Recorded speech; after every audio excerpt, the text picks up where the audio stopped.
Are we being watched by aliens from outer space? Are these the craft they are using to visit us? Did this Scottish forester really have a close encounter in this lonely glade? And what does this classic UFO film show? A flying saucer or something more down to earth? Is there really a monster in Loch Ness? Does this film, shot in 1936 but lost until today, really show the creature? And does this film, shot 41 years later, mean the monster is still living there today? How can it be that this man has seen a sight that shouldn't exist, the fabulous canals of Mars? Can this crater on the dark side of the moon explain a mystery handwritten in this book centuries ago? Does this glass plate hold the secret of the lost planet Vulcan? And can this computer crack the oldest astronomical riddle of all? What was the Star of Bethlehem? These mysteries, from the files of Arthur C. Clarke, author of 2001 and inventor of the communication satellite, are examined in a special 6-volume cassette series, Arthur C. Clarke's Mysterious World.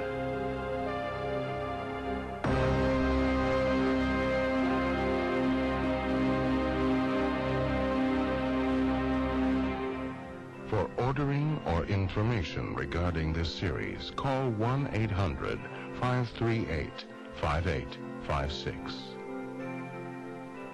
And now the journey begins into Arthur C. Clarke's Mysterious World.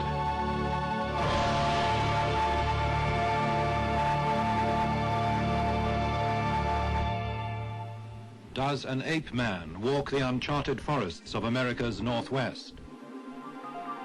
What unknown monster of the sea grappled with this U.S. Navy frigate in South American waters?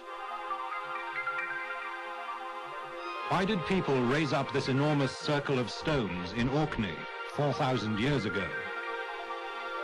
Who drew this giant, the largest figure in the world, on Chile's loneliest mountain? What hands fashioned the skull of doom? Does it bring death? Why do stones move by themselves in California's Death Valley? Mysteries from the files of Arthur C. Clarke, author of 2001 and inventor of the communication satellite. Now in retreat in Sri Lanka, after a lifetime of science, space, and writing, he ponders the riddles of this and other worlds. Mysteries have intrigued and amused me ever since I was a child and read stories of fishes falling from the heavens, of giant sea monsters attacking ships, and luminous shapes moving through the skies. Over the years, I've classified them in order of strangeness as mysteries of the first, second, and third kinds. Even in this small island, there are extraordinary things on every side. 1,500 years ago, the king of Sri Lanka built this fantastic staircase. Why? We can only guess. This was a lost world for 1,000 years. We may never know its purpose. What made a tyrant king create this palace with its pleasure gardens in the sky?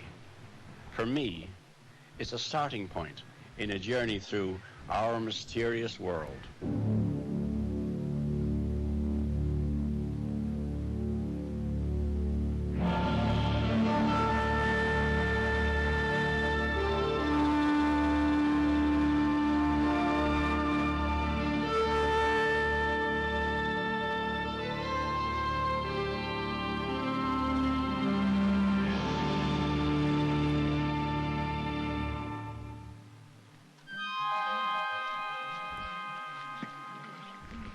Well, here we are in the middle of India on a beautiful, bright, sunny day. Yet we're waiting for one of the most awe-inspiring phenomenon that the whole natural world can show, a total eclipse of the sun. A splendid example of a mystery of the first kind. In a few minutes, this brightly lit landscape will become perfectly dark. But of course this still terrifies many people, and indeed even to a modern civilized man, it's quite an awe-inspiring experience.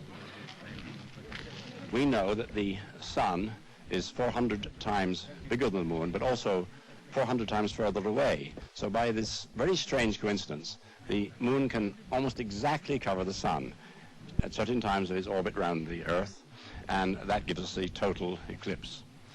So this is a mystery which has been solved, yet at the same time there are a good many scientific mysteries about the sun which have not been solved, which is why astronomers, as you see here, travel all around the world so they can observe this wonderful phenomenon, which is of great scientific interest.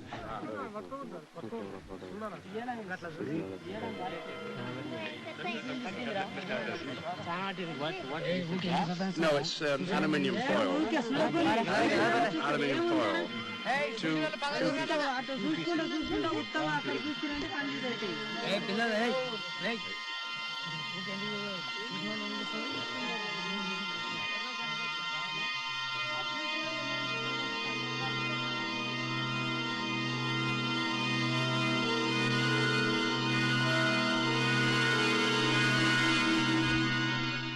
Already the light on this landscape, which was so brilliantly illuminated half an hour ago by the full tropical sun, is fading to a sort of grey. Did you hear that? The cock crowing. Already the animals know that something strange is happening. And in fact, the level of light here at the moment is something like that of Mars on a fairly bright day. And although it's quite cold now, I can feel when the wind blows. I feel as though I'm back in England.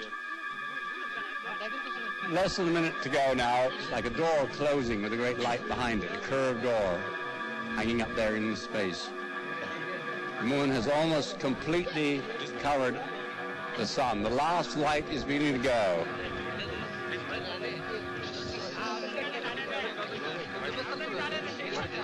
Just a tiny, narrow thread of light, that's all. You hear screams around me, people are scared of what's happening. The landscape around us fades out. Only the very narrowest thread now. Just a few seconds left. It's going,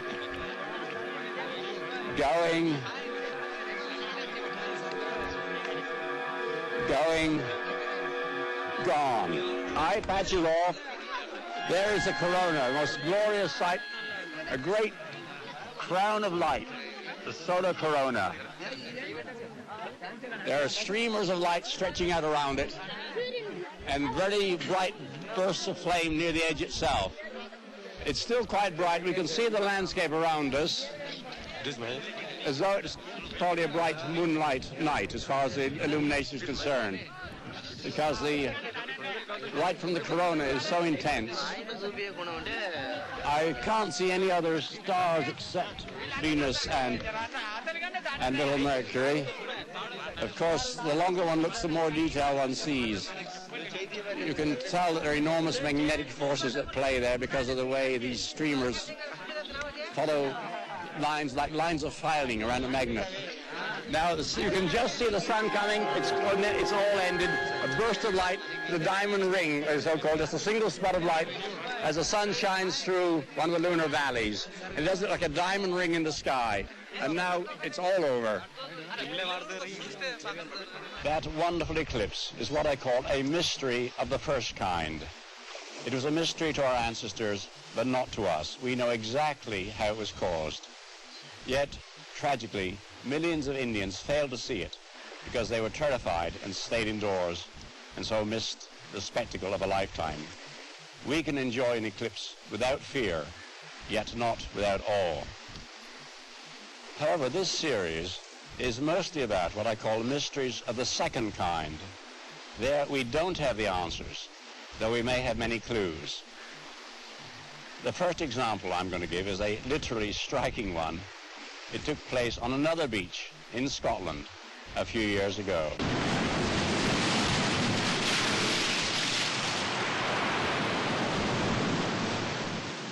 It was in 1966 that a terrifying visitation came to the beach cafe where Mrs. Jean Meldrum and her mother, Mrs. Evelyn Murdoch, were working. I looked up because I heard this noise getting louder and louder, and there was just like a ball of fire. It was like orange in the middle, and it was luminous white round, and it rolled right along the side of the cafe, the wall in the cafe, and it came to the window, and it came out the window. And I came up, lifted up the way to have a look to see what this was, and the thing came out the window and battered across the front of my chest. And then it just, well, it vanished because I picked the kid up and I went inside because everybody was panicking by this time. But I was sore for days after it, and just there was nothing else to see after it had gone. But it was just like a big ball of fire. All of a sudden, the whole kitchen that I was standing in just were lit up luminous white. I couldn't understand it. It was very frightening. And then the screaming went on till the beach was empty. The cafe people had all run out the cafe. They ran out like lightning. And the beach attendant, who had a wooden leg, he usually sat on the table just next to the counter. And you never saw anybody move so quick in all your life. He was gone with the rest. And the following day I discovered the 2 gas jets in the top of the cooker were cracked right through, and we had to send it to the blacksmith in Creole, the local blacksmith, to be repaired.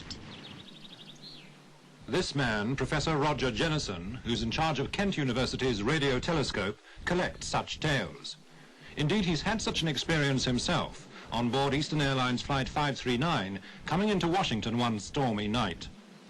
Well, all of a sudden, just after one of the more intense crashes of lightning, there appeared from the pilot's compartment a most beautiful blue ball, about the size of a football, near enough the size of a football, a lovely thing, which moved at a slow pace, about this sort of speed, down the aisle of the aircraft, a fast walking pace. I could certainly feel no sensation of heat, although it passed at arm's length from my face. I suppose it must have been a few seconds, I can't remember exactly how long thereafter, that the air hostess came clambering up the aisle. She flopped into my lap, she put her arms around my neck, and she said, "Did you see that St. Elmo's fire?" Well, I tried to console her that it wasn't St. Elmo's fire she'd seen. St. Elmo's fire, by the way, are the beautiful corona that you can see over the tops of the masts of ships and things like that. But this indeed was ball lightning. We'd indeed been very, very fortunate to see at very close quarters ball lightning actually travelling down the middle of a screened aircraft. Ball lightning is still a major scientific mystery. In fact, until quite recently, many scientists refused to admit that it even existed. In the case of other mysteries of the second kind, we often have quite good films and photographs, yet we are still arguing about their interpretation. Does this film, shot in 1936, show the Loch Ness Monster? Did it surface once more 41 years later to be captured again by the camera? Is this the footprint of the Yeti, the abominable snowman of the Himalayas? And does this shaky film taken in a forest in Northern California really show Bigfoot, another ape man who has so far eluded all his pursuers? This strange light which flew over southern England near Aylesbury remains unidentified. But was it a spacecraft from another planet? This gruesome corpse was trawled up by fishermen in the South Pacific. Is it what it appears to be, an unknown monster of the sea? When the camera seems to capture an African snake twice as long as any ever recorded, or a missing link killed by explorers in South America, or an unknown species of big cat roaming the plains of Africa, can we believe the evidence the film conveys? Apart from the films and photographic evidence for these mysteries of the second kind, there are perplexed and often frightened eyewitnesses who'd like an answer just as much as I would. Gently. Water bailiff Alex Campbell reports he's seen the Loch Ness Monster 18 times. His closest encounter came one night as he rowed in a boat with a policeman friend, Constable John Fraser. There was this terrific upsurge of water. Terrific. I knew right away what it was. But poor John Fraser didn't, and he was scared stiff. And he said, "What in the name of heaven is that?" Oh, I said, "Don't worry, John, it's okay. It'll be okay." I said, "It's messy." Oh, that calmed him down a bit. But this surge kept going on. And then after what seemed to be 2 or 3 minutes, the surge still going on, we heard it breathing. And it was fantastic itself, that, because it was sounded exactly like a horse that had been running, and it was sounded like this.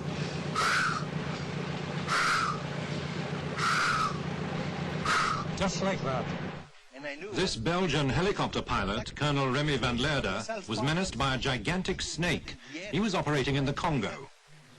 Now when I came down on that snake in his hole, on approaching it at the minimum speed, I would say at 20-25 miles, and I would say at about 25-30 foot up, the snake raised up by about, I would say, 10 foot.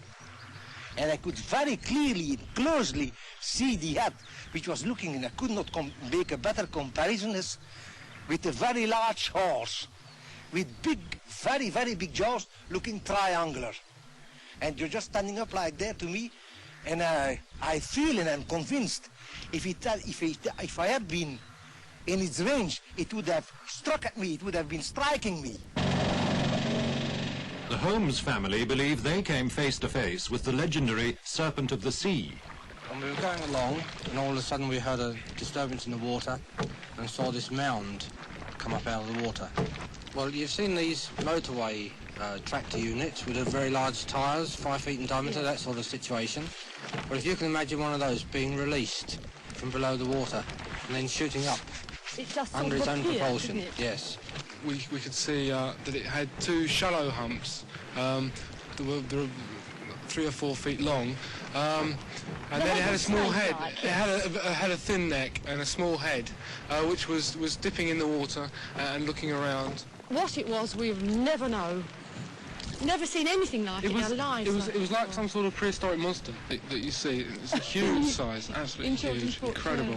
Yes. There's something very strange in the seas. It's definitely there. Without any doubt. It's a huge thing. Well, we've started to investigate some of these mysteries, where a little work or logical deduction might help to solve them. Of course, where the evidence is lacking, they may remain mysteries of the second kind forever.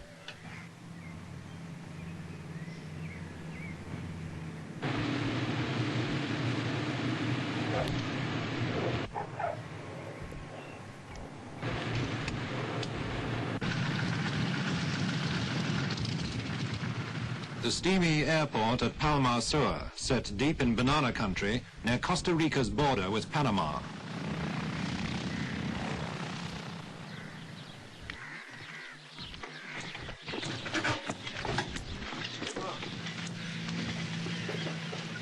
Dr. Luis Gomez is director of Costa Rica's National Museum. Bien, gracias. He's flown in to hunt for any clue which might explain one of the world's most intractable mysteries, the giant stone balls of Costa Rica. Huge and uncannily perfect spheres, handmade and of unknown origin. They're even beside the airport runway. But Gomez's goal lies in the heart of the banana plantations, where an archaeologist has reported a new find.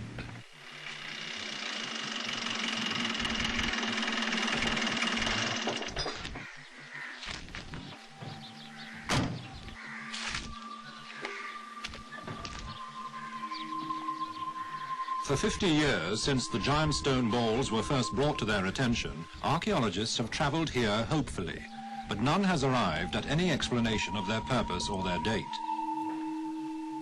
In charge of this dig is Mike Snarskis.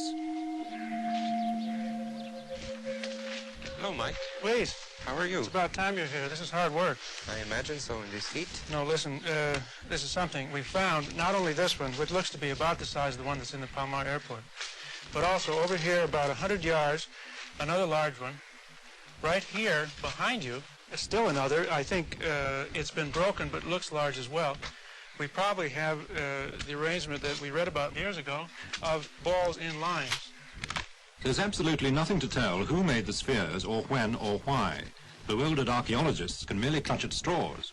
The fact that they are in lines brings into my mind the possibility that they represent actual maps of constellations, for instance.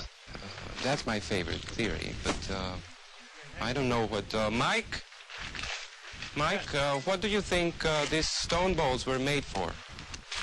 Well, Luis, it's a difficult question. Now, I, as an archaeologist, should know better than anyone what these balls represent, and in fact, I know almost nothing.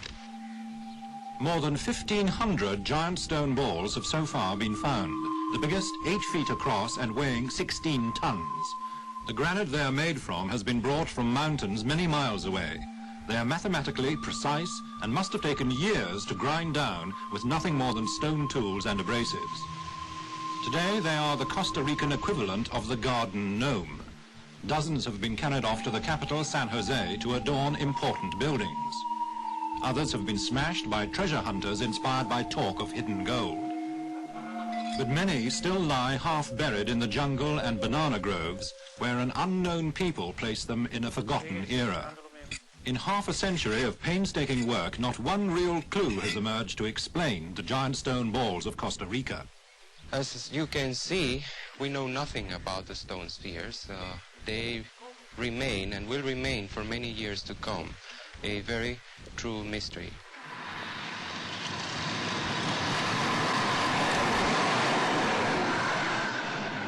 A few clues and a little logical deduction may, however, have helped this German scientist to find an astonishing explanation for another group of mysterious objects from the past.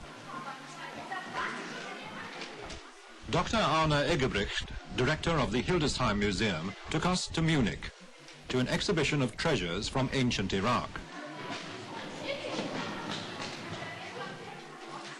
There, modestly displayed, are 3 relics from old Baghdad. Dr. Egebrecht believes they prove that ancient people developed technology 2,000 years ahead of its time.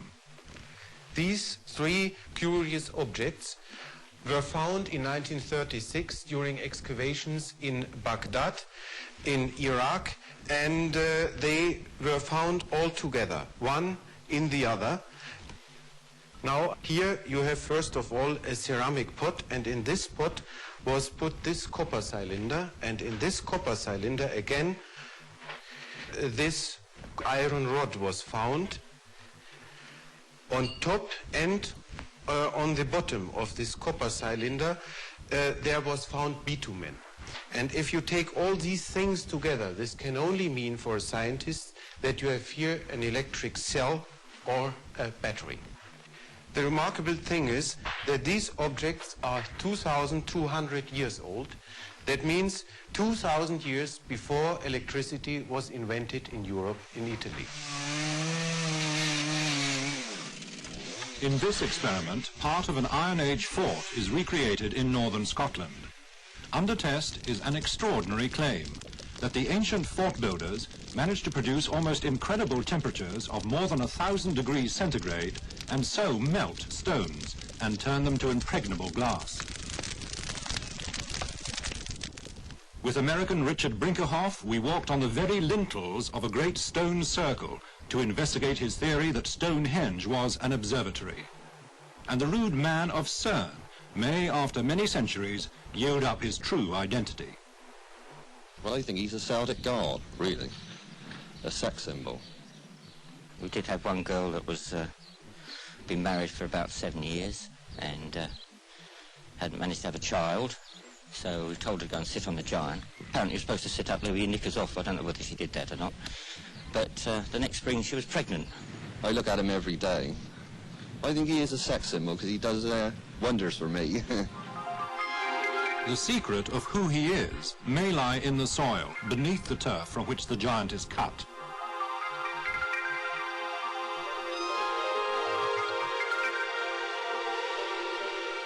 Our tests, using the latest scientific techniques, reveal that the giant, who looks like this today, may once have looked like this. The clue to his name and date lies in the line under his arm. A mystery of the third kind is something where we just haven't a clue. It's absolutely unaccountable. If they exist, psychic phenomena would be mysteries of the third kind. However, some events are so strange that they seem like mysteries of the third kind with no rational answers. But perhaps we can provide some clues. What would you think if this sort of thing happened to you? I was coming up this road, I was coming north, I was just about a block away, when all of a sudden a fish fell right to my right hand, the left-hand side of the car. I saw the fish fall out of the sky. I kept driving, I was very amazed, and when I got here, at this location here, the yard was just absolutely covered with fish. And I was amazed, I stopped, and just about that time, other people started getting here, and everybody was just amazed at the whole thing and just couldn't believe it. They couldn't believe that the fish had just dropped out of the sky. We heard something thudding against the umbrella, and when we looked, to our amazement, it was a shower of frogs, and they still were coming from the skies. There were hundreds of them. Our umbrella was covered, all our shoulders were covered, and as we looked up, we could see them coming down like snowflakes. We happened to be in the dining room. First of all, we heard this terrific clatter. It was an awful noise, wasn't it? Yes. We rushed out and went down into the garden, and presently a load of broad bean seed came over, and we both ducked down because they're fairly big, broad bean seed. And then you got a little bit annoyed about it, didn't you? I turned round to the wife and I said, well, this is bloody silly. I couldn't help it. Looking around, we found they were in the middle of a shower of hazelnuts coming from the sky. And they were dropping on the cars, falling in the gutter, and I should think there would be as many as we saw, about 350 of them.